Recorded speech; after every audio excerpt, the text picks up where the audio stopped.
تعالی علیہ وسلم۔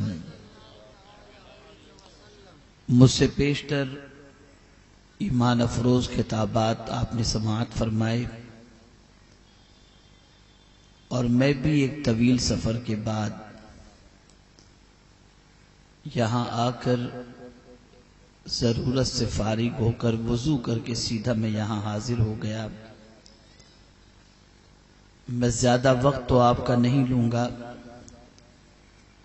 لیکن راج محل کی سرزمین پر ہونے والے اس عظیم الشان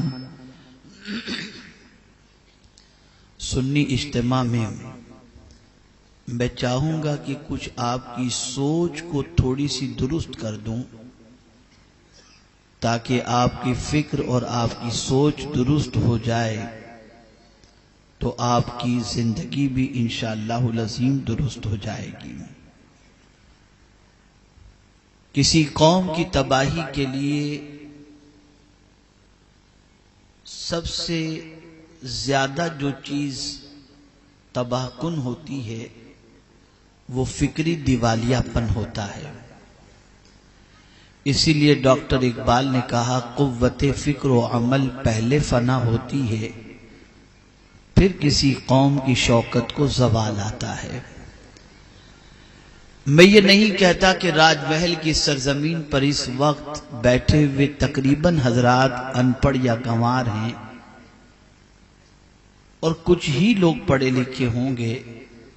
میں ایسا نہیں کہتا، بہت سارے ایسے بھی یہاں پر ہوں گے جن کا علمی قد اپنے اعتبار سے بہت بلند بھی ہوگا، جو دانشور بھی ہوں گے، پڑھے لکھے بھی ہوں گے، سلجھے ہوئے بھی ہوں گے، اور ان کے پڑھے لکھے اور دانشور ہونے کی وجہ سے وہ اپنی سسکتی ہوئی قوم کے بارے میں کچھ غور بھی کرتے ہوں گے، سوچتے بھی ہوں گے، اور عالمی حالات کے تناظر میں امت مسلمہ کی بیداری اور امت مسلمہ کی کامیابی کے حوالے سے کچھ نہ کچھ غور و خوض کرنے کی زحمت گوارا کر رہے ہوں گے۔ ہو سکتا ہے میری بات ان کے ذہن میں اتر جائے، اور وہ لوگ بھی جن کا تعلق کسی طرح سے علم سے نہیں، وہ بھی اس بات کو سننے کے بعد اپنی توجہ کو علم کی طرف بڑھانے کی کوشش کریں گے۔ آئیے ہم سمجھنے کی کوشش کرتے ہیں کہ موجودہ دور میں تباہی اور بربادی جو پوری دنیا میں مسلمانوں کی نظر آ رہی ہے، اس کے پیچھے وہ کون سی چیز کار فرما ہے جس نے آج مسلمانوں کو پوری دنیا کے اندر شکست و ریگ سے ہمکنار کر دیا ہے۔ دنیا میں جہاں کہیں بھی دیکھیں تو اس وقت مسلمان کا خون سب سے زیادہ سستا دکھائی دیتا ہے۔ مسلمان کی پوزیشن دنیا میں سب سے زیادہ خستہ حال نظر آتی ہے۔ مسلمانوں کا علمی گراف سب سے کمتر نظر آتا ہے۔ مسلمانوں کی اخلاقی پوزیشن سب سے زیادہ تباہ کن نظر آتی ہے۔ دانشوران قوم و ملت اپنی کانفرنسوں کے اندر اس کا تذکرہ ضرور کرتے ہیں، اور کچھ لاہے عمل بھی پیش کرتے ہوں گے۔ ہو سکتا ہے کہ ان کے لاہے عمل کے اندر بہت ساری پازیٹیو چیزیں ہوں، لیکن آج میں آپ کو پیغمبر رحمت صلی اللہ تعالی علیہ وسلم کی حدیث کی روشنی میں گری ہوئی امت کو اٹھانے کا ایک نسخہ عطا کروں گا، تاکہ زوال پذیر قوم مقتدی بننے کی بجائے مقتدا بن سکے۔ زوال پذیر قوم کی قیادت کی صلاحیت اپنے اندر پیدا کر سکے۔ زوال پذیر قوم پھر سے اپنے آپ کو منظم کر کے اپنا کھویا و وقار بلند کر سکے۔ میرے پیارے آقا صلی اللہ تعالی علیہ وسلم کے پیارے دیوانوں، آقا کریم صلی اللہ تعالی علیہ وسلم نے فطرت انسانی کو پیش نظر رکھتے ہوئے انسان کی نبض کو، انسان کی فطرت کو صحیح سمت عطا فرمائی۔ آپ دیکھیں میرے آقا کے علم میں یہ بات تھی کہ زمانہ آئے گا کہ ایک دوست کی تلاش میں انسان نکلے گا تو ہزاروں دوست اسے نصیب ہو جائیں گے۔ آج ہم دیکھتے ہیں کہ کل تک جن کا کوئی دوست نہ تھا، آج واٹس ایپ اور انٹرنیٹ کے ذریعے گروپ میں آ جانے کے بعد شرق سے لے کر غرب اور شمال سے لے کر جنوب تک دائرہ سمٹا ہوا دکھائی دیتا ہے، اور ایک دوست دیکھا بھی نہیں ہوتا اپنے کسی جاننے والے کو، لیکن پوزیشن یہ ہوتی ہے کہ واٹس ایپ پر چیٹنگ میں آ گیا، گروپ میں آ گیا، فیس بک پر آ گیا، انٹرنیٹ پر آ گیا اور اس کی دوستی ہو گئی۔ اللہ اکبر! آج اسی دوستی کی بنیاد پر کبھی انسان بھٹکتا ہوا دکھائی دیتا ہے اور کبھی اپنے مقصد کو فوت کرتا ہوا دکھائی دیتا ہے۔ نہ جانے کتنی زندگیاں تباہ ہوتی دکھائی دیتی ہیں اور نہ جانے انسانوں کا وقت کتنا برباد ہوتا دکھائی دیتا ہے۔ یہ واٹس ایپ اور فیس بک پر کی جانے والی دوستی انسان کو تباہی اور بربادی کے دہانے پر پہنچا دی ہے۔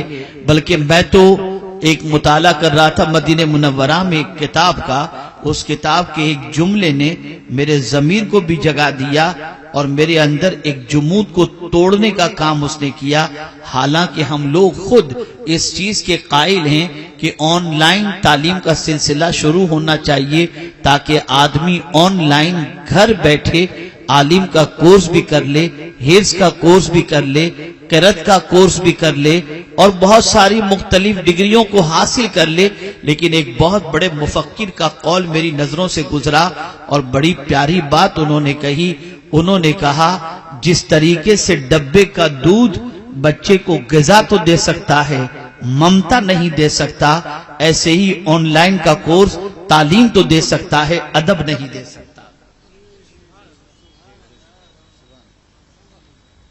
میرے پیارے آقا صلی اللہ تعالی علیہ وسلم کے پیارے دیوانوں، یہی وجہ ہے کہ ڈبے کے دودھ پر پرورش پانے والے بچے ماں کو گھر سے نکالتے ہیں، بڑھیا کہتے دکھائی دیتے ہیں، ڈیڈ اسٹاک کہتے دکھائی دیتے ہیں اور ان کے ساتھ ظالمانہ سلوک کرتے دکھائی دیتے ہیں۔ اس لیے کہ ممتا منتقل نہیں ہوئی، اس لیے کہ ماں جب دودھ پلاتی ہے تو دودھ کے ساتھ کردار بھی پلاتی ہے، اخلاق بھی پلاتی ہے، محبت بھی پلاتی ہے، آقا کی الفت بھی پلاتی ہے، بہت سارے اچھے اعمال جو ہے اس کی طرف رغبت بھی پیدا کراتی ہے۔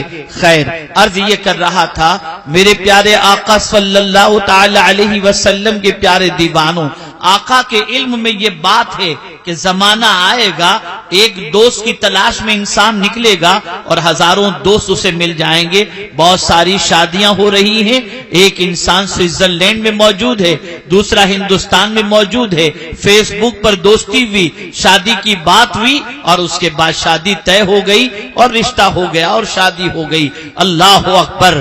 میرے پیارے آقا صلی اللہ علیہ وسلم کے پیارے دیوانوں، جس طریقے سے ایک شراب کے نشے کا عادی شراب کے بغیر نہیں جی سکتا، ایسے ہی واٹس ایپ اور انٹرنیٹ اور فیس بک کا عادی اس کے بغیر اس کا جینا مشکل ہوتا ہے، وہ اس کے بغیر جی نہیں سکتا، اس کی زندگی اس میں جاتی ہوئی دکھائی دیتی ہے، وقت اس میں خرچ ہوتا دکھائی دیتا ہے۔ میرے آقا صلی اللہ علیہ وسلم نے دیکھا تھا اور جان رہے تھے، اس لیے کہ غیب داں نبی تھے اور غیب داں نبی کا معاملہ یہ ہوتا ہے وہ حال بھی دیکھتا ہے، ماضی بھی دیکھتا ہے اور مستقبل بھی دیکھتا ہے۔ میرے آقا صلی اللہ علیہ وسلم ماضی بھی دیکھے تھے، حال بھی دیکھا تھا اور مستقبل کو بھی سرکار نے اپنے پیش نظر محسوس کیا تھا۔ اس لیے اس زمانے کے حوالے سے حضور جانتے تھے کہ ایسا زمانہ آئے گا اور اس زمانے کی وجہ سے لوگ زوال پذیر ہوں گے، حضور کی امت غلط راستے کی شکار بھی ہو سکتی ہے، تباہی اور بربادی کے دہانے بھی پہنچ سکتی ہے انٹرنیٹ اور فیس بک کی وجہ سے، اور ان سوشل ایکٹیویٹی جو ہے سوشل میڈیا کی وجہ سے وہ تباہی اور بربادی پر پہنچ جائے گی۔ تو میرے آقا صلی اللہ تعالی علیہ وسلم نے دوست بنانے والوں کو سرکار نے ایک نسخہ عطا فرمایا، اس لیے کہ فیس بک کے دوست ہو سکتا ہے آپ کا ساتھ نہ دیں۔ آپ جانتے ہوں گے دوستی ختم کرنی ہو اپنے گروپ سے نکال دو، دوستی ختم کرنی ہو اس کا نمبر بلاک کر دو، دوستی ختم کرنی ہو اس کو ڈیلیٹ کر دو۔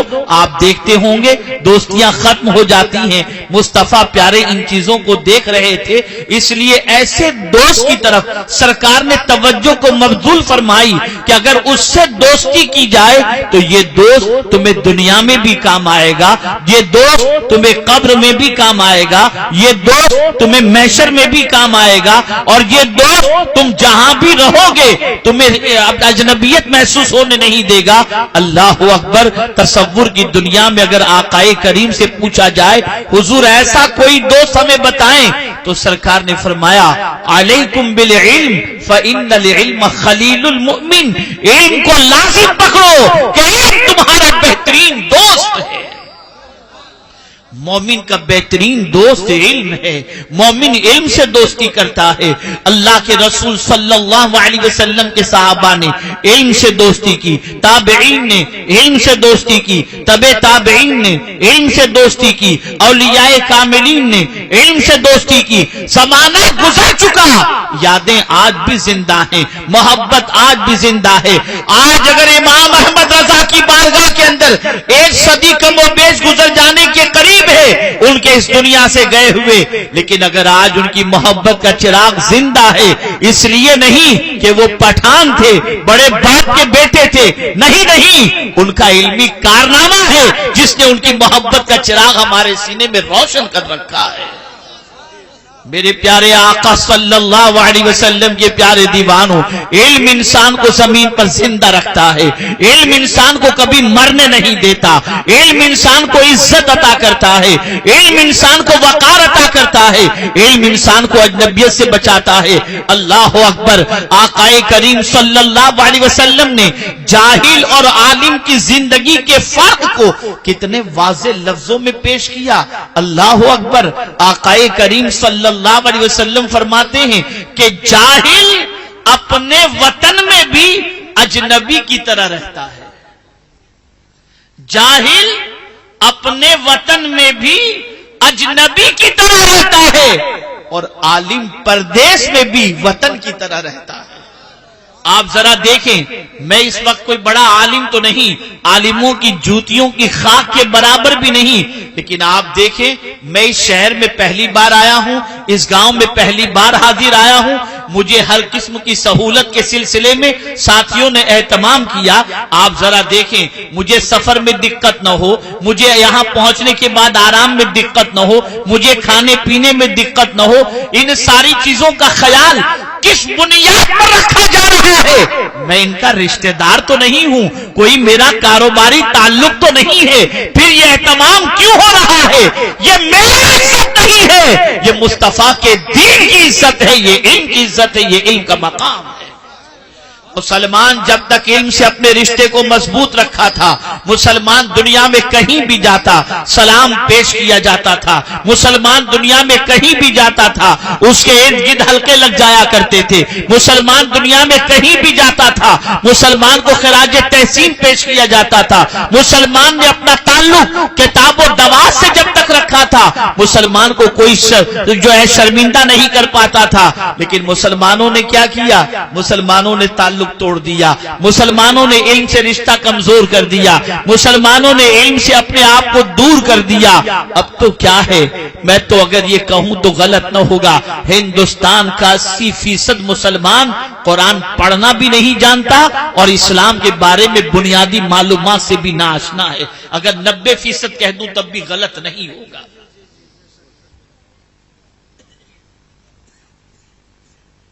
اور اگر ہم بتاتے بھی ہیں تو ابھی تک ہم نے جانوروں کی زکوٰۃ کے بارے میں تو کچھ بتایا ہی نہیں، معلوم ہی نہیں، عشر کے بارے میں لوگ نہیں جانتے۔ ابھی تک سونے چاندی اور پیسے کی زکوٰۃ ہی تک رکے ہوئے ہیں ہم لوگ۔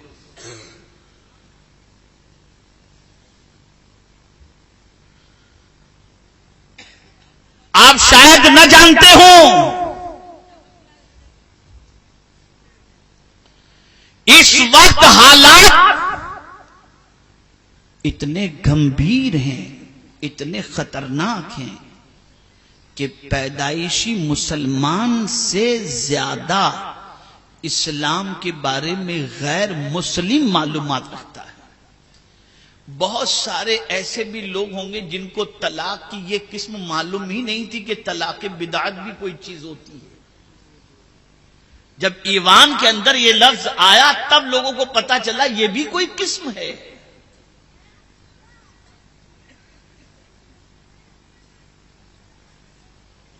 دنیا اپنی کامیابی اور کامرانی کے سلسلے میں قرآن پڑھ رہی ہے۔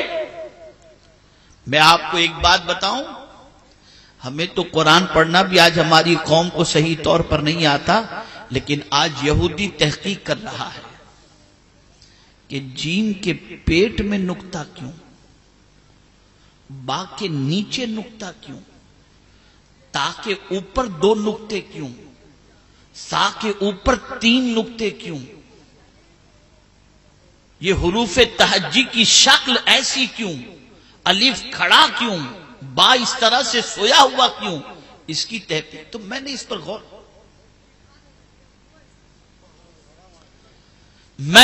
غور کیا کہ آخر ان کو اس تحقیق کی طرف ابھارا کس نے ہے؟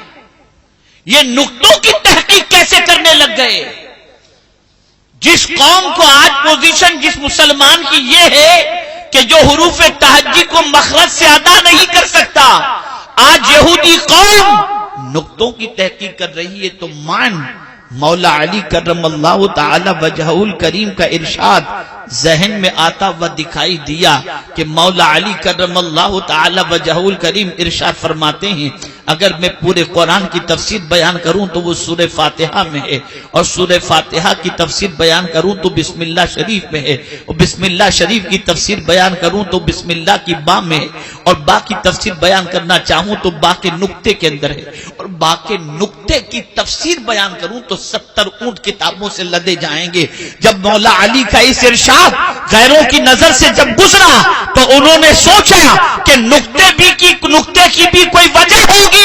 اب دنیا نقطے کی تحقیق کر رہی ہے کہ یہ نقطے کی وجہ کیا ہے، کسی پر 3 نقطے، کسی پر 2، کسی کے نیچے 1۔ میرے پیارے آقا صلی اللہ علیہ وسلم کے پیارے دیوانوں، اور مسلمان کی پوزیشن کیا ہے؟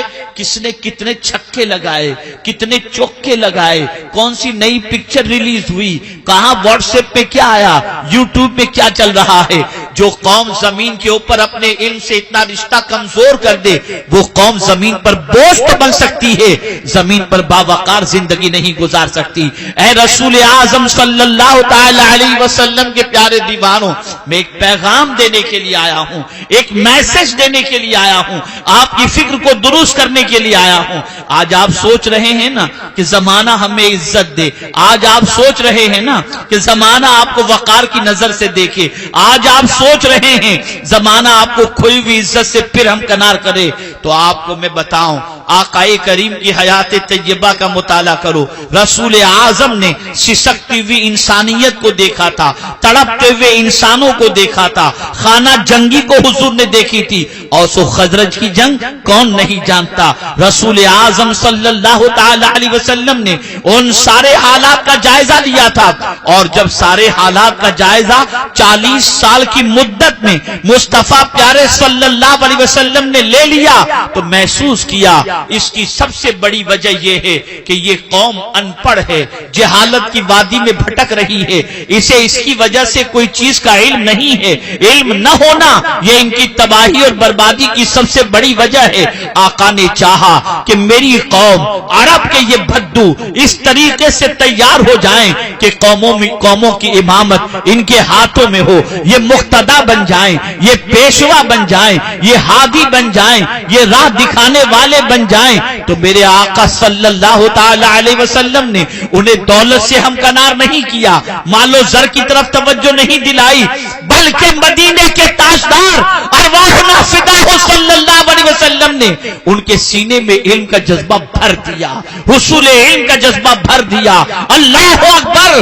علم کے سلسلے میں میرے آقا نے ایسے ارشاد بیان فرمائے کہ صحابہ کرام علیہم الرضوان کا جمود ٹوٹتا ہے، علم کی طرف بڑھتے ہیں، انہیں علم کے بغیر چین نہیں پڑتا، علم کے بغیر نیند نہیں آتی، یہاں تک کہ حضور نے فرمایا رات کو علم حاصل کر کے سونا یہ پوری رات عبادت سے بہتر ہے۔ اللہ اکبر! اب کوئی صحابی ایسا نہ تھا جو رات کو سونے سے پہلے کچھ سیکھے بغیر سوتا ہو، سونے سے پہلے کچھ سیکھ لے۔ اسی طریقے سے جب حضور نے فرمایا کہ ماں کی گود سے لے کر قبر کی گود تک علم حاصل کرو، تو صحابہ زندگی کی آخری سانس تک اور ہچکیوں تک علم حاصل کرنے میں مصروف رہے۔ کہے میرے پیارے آقا صلی اللہ علیہ وسلم کے پیارے دیوانوں، مجھے ذرا بتاؤ اللہ کے رسول صلی اللہ علیہ وسلم کی محبت کا دعویٰ کرنے والا آج ان چیزوں پر توجہ کیوں نہیں دے رہا؟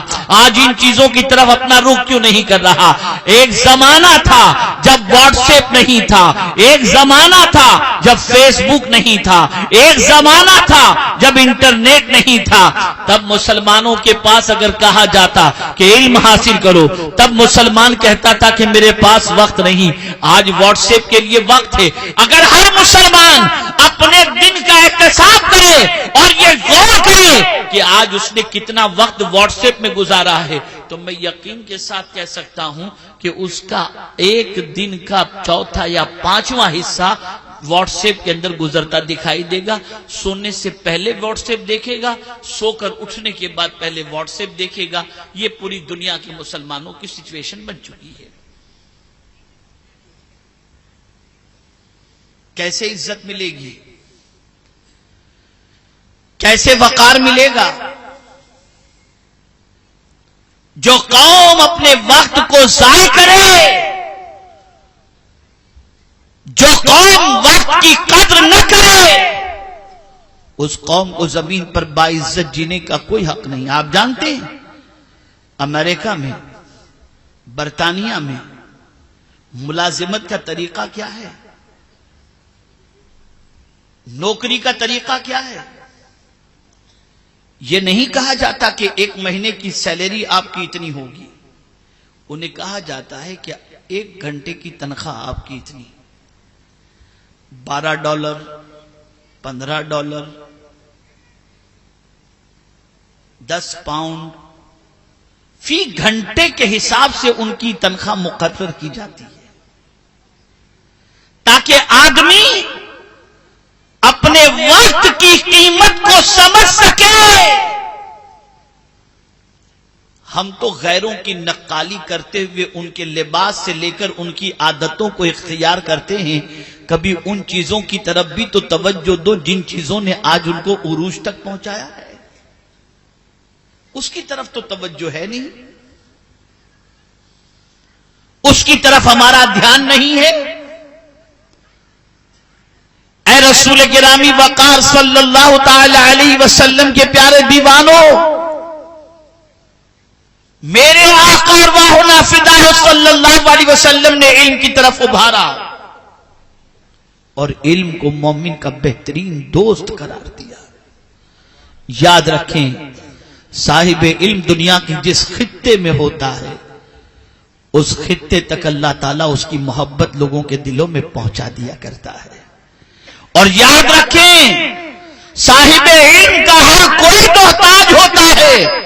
اور سن لو، نبی کی میراث دولت نہیں رکھی گئی، نبی کی میراث علم ہی رکھی گئی۔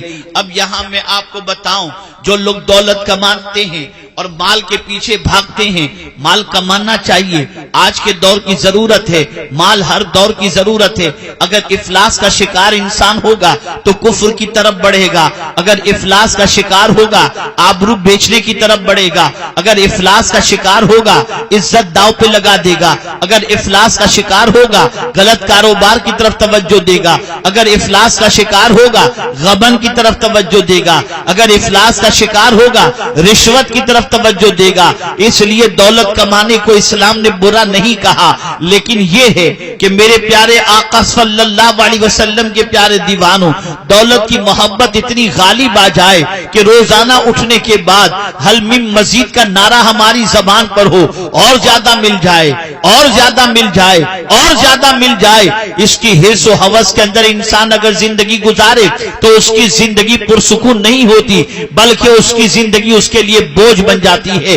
تو اب سوال یہ پیدا ہوتا ہے، زیادہ کی تڑپ تو انسان کے اندر ہے ہی کہ اسے کچھ نہ کچھ زیادہ ملنا چاہیے، کسی سے زیادہ کوئی نہ کوئی چیز ملنی چاہیے۔ تو آئیے ہم مدینے کے تاجدار کی بارگاہ کے اندر حاضر ہوتے ہیں اور عرض کرتے ہیں کہ رسول اعظم صلی اللہ علیہ وسلم نے بھی اللہ سے مانگا۔ آپ ذرا سوچیں، ہم اللہ سے مانگتے ہیں تو مال و زر کی زیادتی مانگتے ہیں، ہم اللہ سے مانگتے ہیں تو تخت و تاج کی زیادتی مانگتے ہیں، ہم اللہ سے مانگتے ہیں تو مکانوں کی زیادتی کی بھیک مانگتے ہیں، لیکن مصطفیٰ جان رحمت نے اپنے رب سے جب مانگا تو کس چیز کے زیادہ کی طلب کی؟ تو قرآن کہتا ہے وَقُلْ رَبِّ زِدْنِي عِلْمًا۔ اللہ کے رسول صلی اللہ علیہ وسلم نے اپنے رب سے علم کی زیادتی طلب فرمائی، اور مصطفیٰ پیارے صلی اللہ علیہ وسلم امام الانبیاء بنے علم کی وجہ سے۔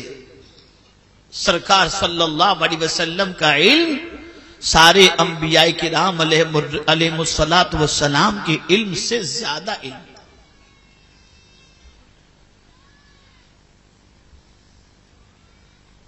آج اگر ہم یہ چاہتے ہیں کہ دنیا میں ہمارا مقام بلند ہو تو ہمیں اپنے ٹائم کو غلط استعمال کرنے سے بچنا ہوگا۔ علم حاصل کرو، اور لوگ کہتے ہیں کہ کہاں حاصل کریں، کوئی ملتا ہی نہیں، کس کے پاس جائیں؟ تو میں آپ سے عرض کرتا ہوں کہ جب روزی کے لیے آپ راج محل سے نکل کر بمبئی تک رک کر سکتے ہیں، کلکتہ چلے جاتے ہیں، باغ ڈوگرا چلے جاتے ہیں، تو علم کے لیے بھی اگر آپ اپنے اندر پیاس پیدا کریں گے تو پروردگار خود پانی کا انتظام غیب سے فرما دے گا۔ پیاس تو پیدا کرو اپنے اندر، تڑپ تو پیدا کرو اپنے اندر۔ میرے پیارے آقا صلی اللہ تعالی علیہ وسلم کے پیارے دیوانوں، سیدنا غوث پاک رضی اللہ تعالیٰ عنہ کو قطبیت کا مقام جو ملا تو خود غوث پاک فرماتے ہیں درست العلم حتی صرت قطبا، میں علم حاصل کرتا رہا یہاں تک کہ اللہ نے مجھے قطبیت کے مقام پر فائز فرما دیا۔ یہ علم ہی تھا۔ آقا کریم صلی اللہ علیہ وسلم ارشاد فرماتے ہیں من سار بالعلم حجا فہو لم یمت ابدا، جو علم کے ساتھ زندہ رہتا ہے وہ کبھی نہیں مرتا۔ اے رسول گرامی وقار صلی اللہ علیہ وسلم کے دیوانوں، اس دیہات کے اندر، اس علاقے کے اندر میں سب سے زیادہ ضرورت آپ کے لیے جو چیز سمجھ رہا ہوں وہ علم ہی ہے۔ آپ علم کے لیے آگے بڑھو اور اخلاق کی طرف توجہ دو، اس لیے کہ علم کے ساتھ ساتھ اخلاق بھی ضروری ہے۔ اگر علم ہے اور اخلاق نہیں تو میرے پیارے آقا صلی اللہ علیہ وسلم کے پیارے دیوانوں کوئی فائدہ حاصل نہیں ہو سکتا۔ علم کے ساتھ ساتھ اخلاق بے پناہ ضروری ہے۔ اللہ اکبر، مدینے کے تاجدار ارواحنا فداہ صلی اللہ علیہ وسلم کے اخلاق کو دیکھو تو عقل دنگ رہ جاتی ہے۔ ایک صحابی کہتے ہیں میں نے حضور صلی اللہ علیہ وسلم کے کلمہ پڑھانے پر میں نے اسلام قبول تو کر لیا، لیکن اسلام صحیح معنوں میں میرے دل کے اندر راسخ نہیں ہوا تھا، بیٹھا نہیں تھا۔ اللہ اکبر، فرماتے ہیں آقا کریم صلی اللہ علیہ وسلم کے ساتھ ایک سفر میں ہم نکلے۔ جب ہم سفر میں نکلے تو اللہ اکبر ایک جگہ پر ہم نے پڑاؤ کیا، تو جب ہم نے پڑاؤ ڈالا تو سب اپنے اپنے کام میں مصروف ہو گئے۔ تھوڑی دیر کے بعد ہم نے آقا کریم صلی اللہ علیہ وسلم کو دیکھا تو ہم کو سرکار نظر نہیں آئے۔ ہم حضور کی تلاش میں نکلے کہ حضور کہاں تشریف لے گئے، تو تھوڑی دیر کے بعد ہم کیا دیکھتے ہیں، دور سے حضور تشریف لا رہے ہیں اور آقا کے کاندھے پر لکڑیوں کی گٹھڑی موجود تھی۔ صحابہ فرماتے ہیں کہ ہم دوڑے اور سرکار سے ہم نے عرض کیا یا رسول اللہ صلی اللہ علیہ وسلم، آپ حکم فرما دیتے ہم یہ لکڑیاں توڑ کر لاتے، آقا ہمارے ہوتے ہوئے آپ ان لکڑیوں کی گٹھڑی کو اپنے کاندھے پر اٹھا کر تشریف لا رہے ہیں۔ سرکار نے فرمایا سنو، میں تم میں ممتاز رہنا پسند نہیں کر رہا تھا، تم سب اپنے کام میں لگے تھے، میں نے سوچا میں بھی اپنے حصے کا کام کر لوں۔ وہ صحابی کہتے ہیں کہ اسلام کلمہ پڑھانے کے باوجود میرے سینے میں کما حقہ راسخ نہیں ہوا تھا، لیکن سرکار کے اس اخلاق کو دیکھا تو ایمان میرے سینے کے اندر گھر کر گیا۔ جو کام اخلاق سے ہوتے ہیں نا وہ کام کسی اور چیز سے نہیں ہوتے۔ آج اخلاق دیکھ لیں تو دور تک مسلمانوں کے اخلاق، اب آپ محفل چل رہی ہے دیکھیے وہاں پر کچھ لوگ شور کر رہے ہیں، ادھر خواتین کچھ شور کر رہی ہیں، ادھر سے پیچھے سے کچھ لوگ شور کر رہے ہیں، کچھ تھوڑی تھوڑی آواز کانوں میں آ رہی ہے نا، یہ سب سے بڑی بد اخلاقی کی مثال ہے۔ انہیں یہ بھی نہیں معلوم کہ ذکر الہی اور ذکر رسول صلی اللہ علیہ وسلم کی محفل میں کیسے بیٹھنا چاہیے۔ اخلاق یہ اتنا بڑا سرمایہ ہے کہ میرے پیارے آقا صلی اللہ تعالی علیہ وسلم کے پیارے دیوانوں، انسان حسن اخلاق کی بنیاد پر انسان کے دل میں موجود کفر کو نکال کر ایمان کی روشنی اس کے سینے میں پیدا کر دیتا ہے۔ حسن اخلاق نے نہ جانے کتنوں کی زندگیوں میں انقلاب پیدا کیا۔ آج ہمارے معاشرے کی پہچان بدل گئی، گالی ہمارے معاشرے کی پہچان، جھگڑا ہمارے معاشرے کی پہچان، چلم چلی ہمارے معاشرے کی پہچان، رات زیادہ دیر تک جاگنا ہمارے معاشرے کی پہچان، جہالت ہمارے معاشرے کی پہچان، یہ سب ہماری آئیڈینٹی بن گئی۔ اور اگر یہ کہا جائے کہ مسلمانوں سنبھل جاؤ تو کہتے ہیں مولانا اب کیا سنبھلے، اب تو زندگی اتنی کٹ گئی، باقی بھی کٹ جائے۔ تو اے رسول گرامی وقار صلی اللہ تعالی علیہ وسلم کے پیارے دیوانوں، جس طریقے سے حضور رحمت عالم صلی اللہ علیہ وسلم نے علم کے لیے صحابہ کو ابھارا، بلکہ یہاں تک کہ طالب علم کی حوصلہ افزائی، خدا کی قسم جس طریقے سے حضور نے فرمائی، کائنات میں کوئی ایسا طالب علم کی حوصلہ افزائی فرمانے والا پوری تاریخ انسانیت میں نظر نہیں آتا۔ حضور فرماتے ہیں علم حاصل کرنے والا جب گھر سے نکلتا ہے تو معصوم فرشتے اپنے پروں کو بچھا دیتے ہیں۔ اتنی حوصلہ افزائی ایک علم حاصل کرنے والے کی اگر کوئی کر سکتا ہے تو مدینے کے تاجدار کر سکتے ہیں۔ اسی طریقے سے حضور نے اخلاق کے بارے میں بھی، کیریکٹر کے بارے میں بھی، میرے آقا صلی اللہ تعالی علیہ وسلم کے پیارے دیوانوں، آقا کریم صلی اللہ تعالی علیہ وسلم نے ارشاد فرمایا، حسن اخلاق کی بنیاد پر انسان کبھی اس درجے کے قریب ہو جاتا ہے جو قائم اللیل اور صائم النہار کا درجہ ہوتا ہے، اور کل بروز قیامت میزان میں جو چیز سب سے زیادہ وزنی ہوگی، میرے آقا صلی اللہ علیہ وسلم فرماتے ہیں وہ اخلاق ہی ہوں گے۔ لیکن آج آپ دیکھ لیں، نہ مسکرا کر ملنا ہے، چہرے پہ تناؤ زیادہ ہے، ایگو کا اکڑ کا معاملہ ہر جگہ زیادہ ہے، اللہ ماشاءاللہ۔ تو یہ ہماری سچویشن بن چکی ہے۔ چنانچہ آج ہم زوال کی پگڈنڈی پر چل پڑے ہیں، تباہی کے راستے پر چل پڑے ہیں۔ تو آج میرا پیغام آپ سب کو صرف اتنا ہے کہ دو چیزوں کی طرف توجہ دو، علم حاصل کرنے کی طرف اور حسن اخلاق کی طرف۔ یہ دو چیزیں اگر آپ کے پاس آ گئیں تو ان دو چیزوں کی برکت سے اللہ اور بھی خزانے آپ کو عطا کر دے گا، جس کی بنیاد پر جہاں سے بھی چاہو گے اللہ آپ کو عزت و سربلندی عطا فرمائے گا۔ میرے پیارے آقا صلی اللہ تعالی علیہ وسلم کے پیارے دیوانوں، سفر کی تھکان اس کا شکوہ تو میں نہیں کرتا، لیکن ظاہر سی بات ہے کہ کم و بیش 14 گھنٹے کا بیٹھے بیٹھے سفر، بلکہ اور ہی زیادہ، اور پھر کل صبح ہی کل 12 بجے کے قریب الحمدللہ مدینہ شریف سے میں آیا، اور پھر بہت ساری مصروفیات کے اندر رات کو 1:45 بجے سو کر پھر 5:30 بجے پھر اٹھ گیا۔